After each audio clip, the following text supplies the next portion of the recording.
Graça e paz a você que se inscreveu no curso de História e Doutrinas da Igreja de Cristo no Brasil. Este é o módulo 2, Origem e Desenvolvimento do Pentecostalismo. Esta nossa primeira aula será uma introdução a este módulo, no qual quero primeiramente fazer uma retrospectiva em relação ao que nós vimos no módulo anterior, ainda que de forma resumida. No primeiro módulo falamos sobre as primeiras tentativas de introduzir a fé protestante no Brasil até os nossos dias.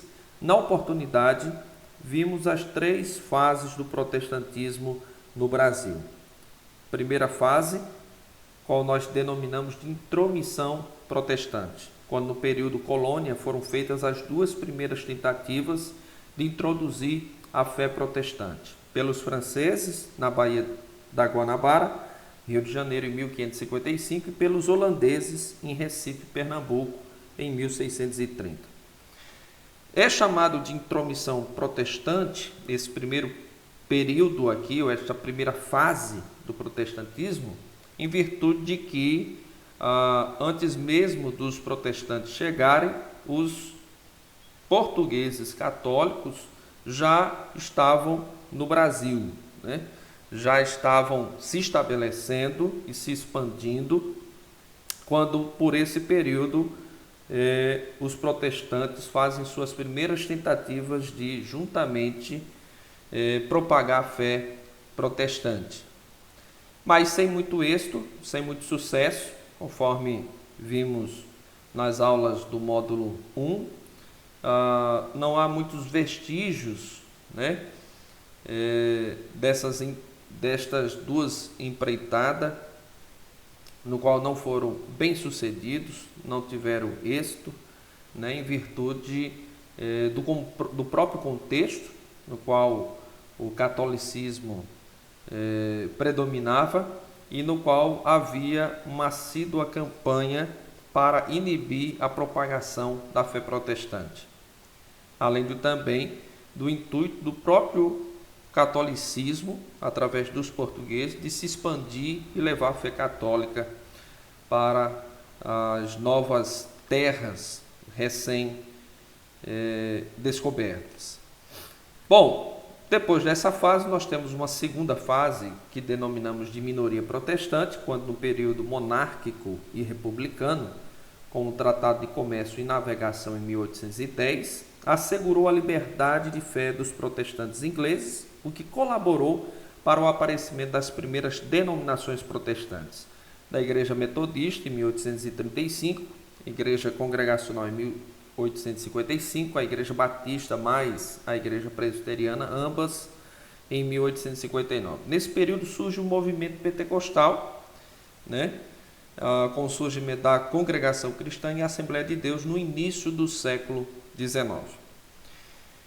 Apesar do sucesso, né, deste período para a fé protestante, no qual as primeiras igrejas são implantadas, há uma espécie de liberdade religiosa de culto, mas ainda assim os protestantes eram uma minoria em comparação àqueles que se declaravam católicos, né? Então a Igreja Católica era a maioria, né, e exercia significativamente importante papel na sociedade, né?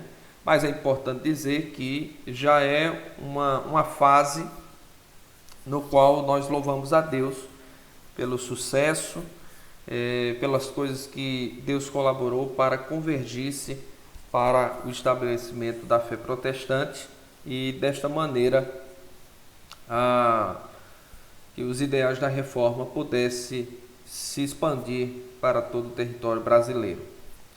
Bom, seguindo essa fase, nós temos a concorrência protestante, quando após 1980 o protestantismo não era mais uma minoria em comparação ao catolicismo, mas um forte concorrente com ele. As principais denominações, tanto histórica como pentecostal, já estavam instaladas no Brasil e seguiam se expandindo por todo ele.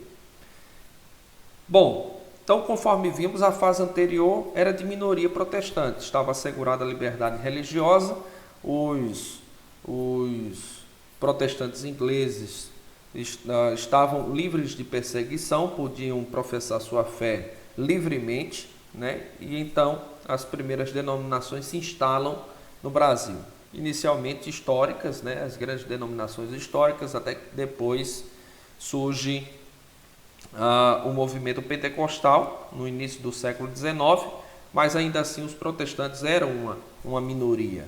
Mas em 1980 vemos o quadro mudar e agora os protestantes estavam sendo um movimento andando em concorrência com o catolicismo. Há pesquisas que revelam que daqui a 10 anos, pelo menos, pesquisas recentes, o protestantismo no Brasil muito provavelmente passe do catolicismo, né? Ou se encontrem ali com percentual igual em número de adeptos. Mas enfim, dito isso, agora vejamos o cronograma para este segundo módulo, no qual nós iremos conhecer, a começar, a origem do pentecostalismo, tanto no âmbito mundial quanto no Brasil. Daremos atenção especial no âmbito mundial ao célebre avivamento da Rua Azusa, em Los Angeles, em 1906, e no Brasil, com o surgimento das duas primeiras denominações pentecostais, a Congregação Cristã em 1910 e a Assembleia de Deus em 1911. Ambas as denominações que pertencem, né, à primeira fase ou à primeira onda do pentecostalismo, comumente chamado de pentecostalismo clássico. Então, além da origem do pentecostalismo, tanto no âmbito mundial quanto no Brasil, iremos também tratar neste módulo do desenvolvimento do pentecostalismo. No âmbito mundial, a partir do avivamento da Rua Azusa, em Los Angeles, veremos alguns acontecimentos anteriores e posteriores a ele. Já no Brasil, veremos as três ondas do pentecostalismo, que denominamos respectivamente de pentecostalismo clássico, que vai de 1910 a 1950, deuteropentecostalismo, ou movimento de cura divina, que vai de 1950 a 1969, respectivamente, e, por fim, o neopentecostalismo, que vai de 1970 a 1980. Então, nós iremos abordar no âmbito mais restrito, né, em termos de Brasil, as três ondas do pentecostalismo, mais respectivamente do início do século XIX até próximo do finalzinho do século XIX. Bom, então esse é o nosso cronograma, é isso que temos planejado para esse segundo módulo, qual esperamos que seja de grande proveito, edificação e aprendizado em nome do Senhor. Então, em considerações finais, eu queria aqui ressaltar a importância desse movimento pentecostal, ou a importância de se estudar o movimento pentecostal, que, diga-se de passagem, é considerado por muitos estudiosos o fenômeno mais revolucionário da história do cristianismo no século XX e talvez um dos mais marcantes de toda a história da igreja. Em relativamente poucas décadas, as igrejas pentecostais reuniram uma imensa quantidade de pessoas em praticamente todos os continentes, totalizando hoje, segundo cálculos de especialistas, cerca de 500 milhões de adeptos ao redor do mundo. As igrejas históricas, apesar da sua historicidade, da sua antiguidade, por assim dizer, os pentecostais que vieram bem depois já ultrapassam em muito o número de membros nessas igrejas, né? Então, isso nos revela se tratar de um fenômeno extraordinário na história do cristianismo, pelo qual convém que eu e você demos a devida e respectiva atenção a ele. Então, até a nossa próxima videoaula, se Deus quiser.